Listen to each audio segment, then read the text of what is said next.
নারায়ণগঞ্জের ২৫০০-এর বিশেষ অর্থনৈতিক অঞ্চল পরিদর্শন করেছেন ভুটানের রাজা জিগমে খেসার নামগেল ওয়াংচুক। এর আগে সকালে তিনি পদ্মা সেতু দেখতে যান।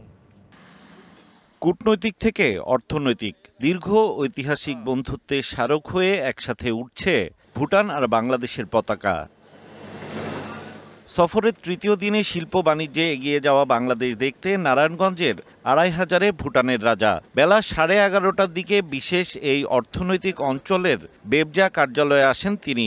বাংলাদেশ জাপানের সংশ্লিষ্ট কর্মকর্তারা স্বাগত জানান তাকে।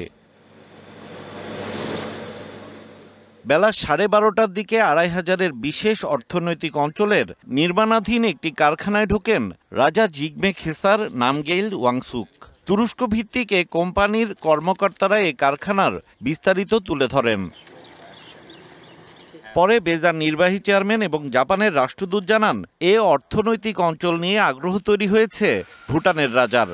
সবকিছু উনি খুবই খুশি। উনি বলেছেন যে ওনার ইনভেস্টরদের জন্য ওনারা বাংলাদেশে একটু এরকম একটি জোন চান। ভুটান জানেন জায়গা কম, ভুটানের কাছে যেহেতু কুড়িগ্রাম, অতএব সেটিকে কাজে লাগিয়ে ওনারা এরকম একটি জোন করতে চান।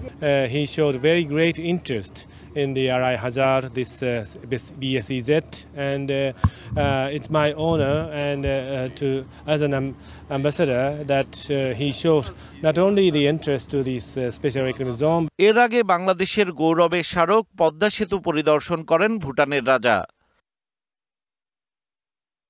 হিমেল মাহবুব, ডিবিসি নিউজ, ২৫০০, নারায়ণগঞ্জ।